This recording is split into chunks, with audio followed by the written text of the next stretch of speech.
Porque o Ace foi atrás do Barba Negra sozinho, tudo começou após Barba Negra quebrar o código de conduta da tripulação do Barba Branca, assassinando um colega de tripulação.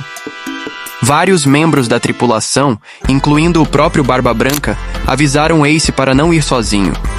Eles sabiam que Barba Negra era perigoso, um cara que passou décadas escondendo sua verdadeira força e só deu o bote quando teve certeza de que conseguiria a fruta perfeita.